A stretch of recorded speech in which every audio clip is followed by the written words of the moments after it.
প্রশ্ন তো অনেক লম্বা, হয়তো ভুলে যেতে পারি কোন পার্ট বলবো। আর আপনি বলেন, পরে না হয় আমি আপনাকে ধরিয়ে দেবো, সমস্যা না, নেই। আপনাদের সামনে কথা বলতে হলে আমার মানে মানে কি বলে স্বাভাবিক থাকতে পারি না, এই কারণে যে আপনি এত বিজ্ঞ মানুষ এবং এত বেশি আহ, নানান জায়গায় আমার আলোচনা জায়গায় ভেজাল সেমিনার। করতে হবে আমাকে। হ্যাঁ, যাই হোক না, আমি যেটা মনে করি আপনার ব্যাপারে সেটাই বলছি। জি, জি প্লিজ। বিষয়টা হচ্ছে, আপনি প্রথমত যদি ওই পার্টটা শুরু করি, যে আপনি বললেন যে এমন কথাও আছে যে সরকারের সাথে আতাত করে এটা করেছে, মানে জি। আপনার কথাটার অর্থ এরকম।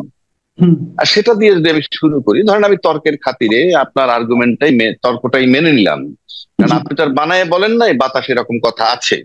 সত্য রাইট। মিথ্যা আপনিও জানেন না, আমিও জানি না। রাইট। আহ কিন্তু প্রশ্ন হচ্ছে, আমি তর্কের খাতিরে ধরে নিলাম যে ধরেন এটা সাজানো, যে তোমরা আন্দোলন করবা, আমরা এইভাবে করব, কথার কথা, আর সাজানো মানে তো এটাই, আর তো কিছু না। রাইট, তো না না, ঠিক। সেক্ষেত্রে আমি যদি একটু পিছনে যাই, আপনার মনে আছে যে ইমরানের সরকার শাহবাগ থেকে তার যাত্রা শুরু, এবং এখন কিন্তু সে বিলীন হয়ে গেছে, অর্থাৎ আমার কাছে মনে হয় ওটাই তার মিশন ছিল। মানে রাইট। শাহবাগে যেটা করছে, যে কাদের মোল্লার ফাঁসির ব্যাপারে, সেখানে কিন্তু আইনের সাথে নতুন ধারা সংযোজন করে পরবর্তীকালে তার মৃত্যুদণ্ড কার্যকর করা হয়। এবং তারপরে যখন তার আর কোনো রোগ দেখি না এবং যে খোঁজই পাই না, এতে আমার কাছে মনে হয়, এখন আমার ধারণা সে দেশেই নাই, তাহলে মনে হয় যে তাকে খুব পারপাসলি ইউজ করা হয়েছিল। এবং পারপাসলি ইউজ করা হইলে কি হয়, সরকারের মতো যে ইয়ে যদি এটাকে কাউকে ব্যবহার করে, তার হাইলাইট হইতে বেশি সময় লাগে না, মিডিয়া তার পিছনে ঘুরে হাইলাইটেড হয়ে যায়, ইত্যাদি ইত্যাদি। ওইভাবে যদি ধরি, তো একইভাবে যদি আজকে সাজানো আমি এটাকে ধরি, তাহলে তর্কের খাতিরে ধরে নিলাম যে তারা এই দাবি দেওয়া করবে এবং সরকার মেনে নিবে। তাহলে কিন্তু একটা রেজাল্ট কি হলো জানেন, যে আপনি যে গর্ত করে গেছিলেন পিছনে, সেই গর্তে আবার আজকে আপনি পড়লেন। বিষয়টা এরকম, মানে আওয়ামী লীগ যেটা করে গেছে সেই গর্তের ভিতরে তারা পড়ে গেছে, মানে আজকে পড়তে যাচ্ছে বা পড়েছে। আর যদি ওইভাবে ধরি, আর যদি রিয়েলিটিতে আসেন, রিয়েলিটিতে আসলে আমি ব্যক্তিগতভাবে যদি আমার মূল্যায়নটা জানতে চান, প্রথমত আওয়ামী লীগ সম্পর্কে যদি আমি এইভাবে ভাবি, আপনি যেটা একটা গাড়ি ধরেন, চলন্ত গাড়ি বা একটা গাড়ি, চালু গাড়ি, সেই গাড়িটা চালায় একজন চালক। সেই চালক হঠাৎ করে মনে করেন এমন একটা পরিস্থিতি হইলো যে চালকটা গাড়িটা ছেড়ে কাউকে না বলে চলে গেল, ইভেন গাড়ির স্টার্টটাও বন্ধ করলো না। এখন আওয়ামী লীগ যদি আপনি সেইভাবে তুলনা করেন, যে গাড়িটা ছিল আওয়ামী লীগ আর চালক ছিল শেখ হাসিনা, এবং সেই শেখ হাসিনা যে 5 তারিখ চলে গেল, কাউকে কিছু বলে গেল না। বাংলাদেশে এমন কোন অনেক সরকারেরই পতন হয়েছে, তারা তৃতীয় কাউকে দাঁড়া করিয়ে দিয়ে তার কাছে ক্ষমতা হস্তান্তর করে দেশে ছিল, কখনো কারো দণ্ড হয়েছে, কখনো হয় নাই, বাট দেশে ছিল, দায়িত্বটা কাউকে বুঝাই দিছে। একটা কলেজের প্রিন্সিপালও যদি কোথাও চলে যায় 3 দিনের জন্য, সে কিন্তু কাউকে না কাউকে ভারপ্রাপ্ত প্রিন্সিপাল বানিয়ে যায়। এত বড় একটা রাষ্ট্র, যার কাছে 18 কোটি লোকের ভাগ্য এবং 18 কোটি লোকের নাম বিক্রি করেছে, যে তাকে জনগণ বসিয়েছে, কাউকে না বলে একেবারে বের হয়ে চলে গেল। তার মানে ওই গাড়িটাকে স্টার্ট দেওয়া অবস্থায় চলে গেছে। আজকে যে সিদ্ধান্ত হয়েছে, তাতে মনে করেন আওয়ামী লীগকে যদি গাড়ি ধরেন, গাড়ির জায়গায় গাড়ি আছে, শুধু স্টার্টটা বন্ধ করে দিয়েছে, মানে এই ইঞ্জিনটাকে বন্ধ করে দিয়েছে। এটা হলো আপনার যদি বলেন কার্যক্রম বন্ধ, কারণ দল নিষিদ্ধ আর কার্যক্রম নিষিদ্ধ এক নয়। এবং দল নিষিদ্ধ কোনো যৌক্তিক সিদ্ধান্তও নয়, কারণ দলের ব্যাপারে ভোট দেয় মানুষ, ভোট দিলে ক্ষমতা আসবে, না দিলে আসবে না, এটা হলো দল। আবার কেউ কেউ বলেন যে রাজনৈতিক দল সবার মত নিয়ে বন্ধ নিষেধ করা উচিত ছিল কার্যক্রম, না, এটা সবার মতামত নেওয়ার ব্যাপার না। রাষ্ট্র যদি মনে করে যে কোনো কারণে এই কার্যক্রম বন্ধ করা দরকার, সে তার সিদ্ধান্তে করতে পারে। আর যদি মনে করে বন্ধ করার দরকার না, রাজনৈতিক লোকেরা বললে, দল বললেই বন্ধ করে দিবে, এটাও সঠিক নয়। এখন আসেন, আমার কাছে এই কার্যক্রম যৌক্তিক মনে হয় কিনা। প্রথম কথা বলি, বাংলাদেশ একটা সার্বভৌম স্বাধীন সার্বভৌম দেশ। এই স্বাধীন সার্বভৌম দেশের সার্বভৌমত্ব যেই নষ্ট করুক কোনো কারণে, যে প্রক্রিয়ায় করুক, সেটা যদি আপনি মাসুদ কামালও করেন, তাহলে আমি মনে করি আপনার একটা বিরাট পানিশমেন্ট হবে, যেহেতু আপনার দল নাই। কিন্তু আপনি যদি রাজনীতি করেন এবং আপনি যদি দেশের সার্বভৌমত্ব নষ্ট করার প্রক্রিয়ায় সম্পৃক্ত থাকেন, আপনার রাজনীতি করার অধিকার বাংলাদেশে থাকবে না। এটা আমার কাছে মনে হয়, অন্তত এই যে সার্বভৌমত্ব যদি হ্যাম্পার হয়। এইবার আসেন, বাংলাদেশ একটা ভূখণ্ড আছে, সার্বভৌমত্বের সংজ্ঞায় একটা ভূখণ্ড আপনার লাগবে, সে আমাদের একটা ভূখণ্ড আছে। এবং সার্বভৌমত্বের সূত্র মোতাবেক এই ভূখণ্ডটাকে পাহারা দেওয়ার জন্য কিন্তু রাষ্ট্রের কিছু বাহিনী থাকে। অর্থাৎ বাংলাদেশের যদি বর্ডার সিকিউরিটি ধরেন আপনি, তাইলে কিন্তু ছিল বিডিআর, আজকে যারা বিজিবি। এবং আপনি জানেন যে বিডিআর এর কিন্তু নিজস্ব অফিসার নাই, সেনাবাহিনী থেকে তাদের এখানে অফিসার পাঠানো হয়। তো বাংলাদেশে 57 জন সেনা অফিসার মারা গেছে। আমি ব্যক্তিগতভাবে তখনও বিশ্বাস করতাম না যে অপারেশন ডাল ভাতের নামে এতগুলো অফিসার মারা যেতে পারে। কিন্তু সময়ের ব্যবধানে যখন জাতিসংঘ তদন্ত করলো এবং তাজুল ইসলাম সাহেবদের তত্ত্বাবধানে যখন অলরেডি বোধহয় প্রসিকিউশন কালকে বোধহয় রিপোর্ট আসবে, তাদের তদন্ত রিপোর্ট, এই দুই জায়গায় মিলে বোঝা যায় যে দ্যাট ওয়াজ এ কনস্পিরেসি, ওই হত্যাটার ব্যাপারে। এবং তারপরে যখন এই 57 জন অফিসার মারা গেল, তাদের ব্যাপারে যখন প্রধানমন্ত্রী সাবেক প্রধানমন্ত্রী শেখ হাসিনা সেনাকুঞ্জে গেলেন, সেখানে যারা ক্ষোভ প্রকাশ করছে এমন প্রায় 2 শতাধিক অফিসার চাকরিচ্যুত হয়েছে।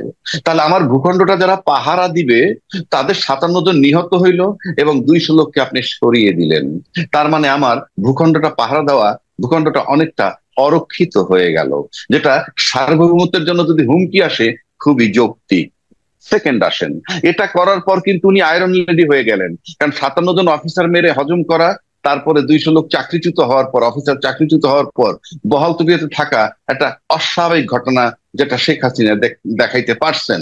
এবং সেখান থেকে ভয়ের রাজনীতি, আতঙ্কের রাজনীতি বাংলাদেশে শুরু, এখানেই শেষ নয়। আপনি যদি স্বাধীন সার্বভৌম দেশ বলেন, তাহলে আপনার দেশের যে ভিতরের আভ্যন্তরীণ যে নাগরিক সমাজ আমরা, তাদেরকেও কিন্তু একেবারে স্বাধীনভাবে বেঁচে থাকতে হবে, জীবনের নিরাপত্তা থাকতে হবে। সেখানে আপনি যদি 5ই মে 2013 সালের ঘটনাটা আনেন, আপনি অনেক আলেম মারা গেছে, মাদ্রাসার ছাত্র মারা গেছে, কোনো সন্দেহ নাই। তারপরে 16 বছর ব্যাপী বিনা বিচারে হত্যা, আয়নাগর, সব যদি মিলান, তাহলে এই দেশের মানুষের আভ্যন্তরীণ সার্বভৌমত্ব বলতে যা বোঝায় সেটাও ছিল না। এরপরে যদি আসেন যে আবার বর্ডার ক্রস করে, যেমন ধরেন আপনি যে বাসাটায় থাকেন, সেখানে যদি দরজা নক করে আর যদি বলে যে আমাদেরকে কিছু গুন্ডা তাড়াচ্ছে, আপনি ঘরে একটু আশ্রয় নেই, 5টা লোক ঘরে ঢুকিয়ে দিলেন, এরপর আর বের করতে পারতেছেন না, আপনার ঘরটার প্রাইভেসি বা সার্বভৌমত্ব থাকবে? আর থাকবে না। তো আপনি যখন আমার একটা স্বাধীন ভূখণ্ডের মধ্যে 57 জন অফিসার তো মূল্যই 2009, 17তে যখন 10 লক্ষ 11 লক্ষ রোহিঙ্গা ঢুকাইলেন, সার্বভৌমত্ব আমার ছিল না। তর্কের খাতিরে ধরে নিলাম যে বিপদগ্রস্ত মানুষকে আপনি আশ্রয় দিচ্ছেন, আপনি তাদের ওয়ে আউট রেখে না ঢুকতে দিবেন, কিন্তু আপনি তারপরে আর তাদেরকে বের করতে পারলেন না। না পারলে কি হইলো, আমার দেশের একটা ভূখণ্ডের মধ্যে 10-11 লক্ষ লোক, এখন 13-14 লাখ হয়েছে, গত বছর মিলিয়ে এই সরকার সহ আরো লাখখানিক ঢুকেছে। আপনি বলতে যাচ্ছেন শেখ হাসিনা নানা কর্মকাণ্ডের মাধ্যমে বাংলাদেশের সার্বভৌমত্বকে বিপন্ন করে ফেলেছিল। ইয়েস, আমি সেটা বলতে চাই। এবং এই যে ভূখণ্ডে আপনি ঢুকাইলেন, আপনি লক্ষ্য করে দেখেন, তারপরে 18 সালের নির্বাচন হয়েছে, একটা ভূখণ্ডে 10-12 লক্ষ লোক ছিল, তারা ভোটার না, দেশের নাগরিক না, তাদেরকে আমি বাসায় রেখে আমি আমার নির্বাচন করে যাচ্ছি, ওখানে কিন্তু আমার কোনো রোল নাই, এবং তারা আমার দেশে অবৈধ, তারা আমার নাগরিক না, ভোটারও না। তাহলে আপনি, আমি শেষ করি, আমি বলে নিই, এই যে সার্বভৌমত্বের প্রতি যে হুমকি যেটা হইলো, সেই সার্বভৌমত্ব যে ক্ষতিগ্রস্ত করছি আমি আজ পর্যন্ত, আমি মনে করি সার্বভৌমত্ব যাকে দিয়ে নষ্ট হবে কিংবা হুমকির কাছে, তাদের রাজনীতি করার অধিকার নাই। সে আওয়ামী লীগ না, যে কোনো ব্যক্তি বা যে কোনো গোষ্ঠী বা যে কোনো দলের। আপনার এই বক্তব্যের সঙ্গে আমি একমত। এখন আমি একটু কুতর্ক করি। হ্যাঁ, সেটা হলো, আপনি এতক্ষণ যে কথাগুলি বললেন, এগুলি সবকিছুর জন্য শেখ হাসিনা দায়ী। শেখ হাসিনা বাংলাদেশের সার্বভৌমত্বের জন্য হুমকি ছিলেন আপনি বলছেন। যদি সেটা সত্য হয়, আপনি শেখ হাসিনার বিচার করবেন। কিন্তু আওয়ামী লীগ তো একটা অনেক বড় একটা দল, এই দলের অনেক লোক ছিলেন যারা একদম গ্রামে গঞ্জে মাঠ পর্যায়ে ছিলেন, তারা তাদের ওই এলাকার যে একজন দলের নেতা, যে তার সামনে কথা বলার সাহস পেতেন না, কিন্তু তারা আওয়ামী লীগকে ভালোবাসতেন।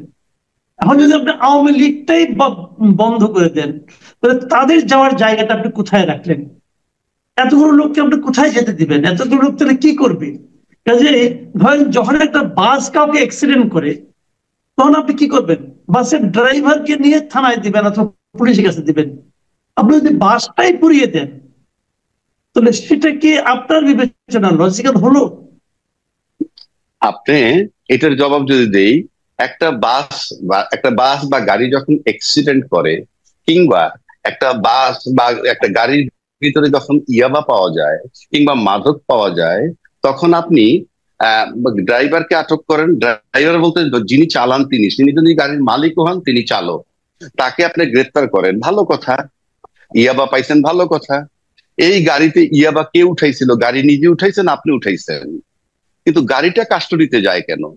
গাড়িটা থানা সিজ করে কেন? আপনি কি এটার যুক্তি আছে কোনো? আমি চ্যালেঞ্জ করে বলতে পারি আমার এটার যুক্তি নাই। কারণ এই অ্যাক্সিডেন্ট গাড়ি করে নাই, করছে চালক।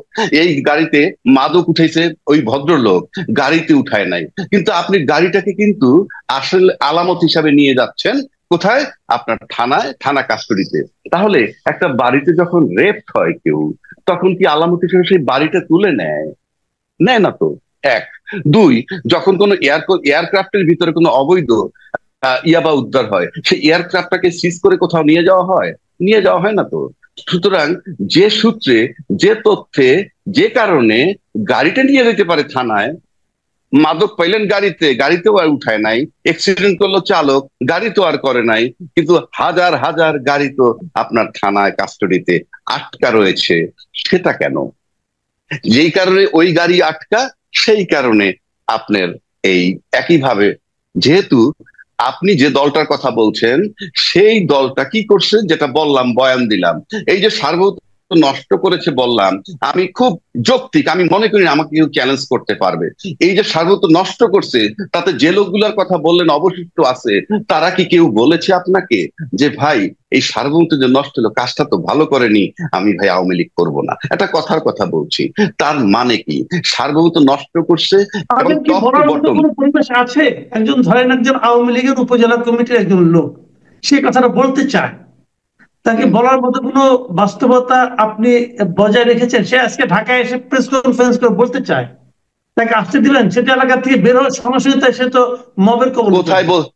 কোথায় বলতে চায়? কোথায় বলেন আপনি? ধরা যাক সে বলতে চায়, তাকে আপনি কি বলার? ধরা যাক, আমি তো ধরবো না, আমি তো দেখি নাই। ইভেন শেখ হাসিনা চলে যাওয়ার পর উনি কি বলছেন? উনি বলছেন আমার কি অপরাধ, ওনার আমি কথা কি বাদ দেন, করেছি? না না, আপনি ওনার কথা বাদ ওনার দেন, আমি ফলোয়ার্স, তো ওনাকে না না ছাড়াই ওনার আছি না। ফলো না না না না ওনার ফলোয়ার্সই তো তারা, ওনার ফলোয়ার্সই তো তারা। আপনি শুনেন, আপনি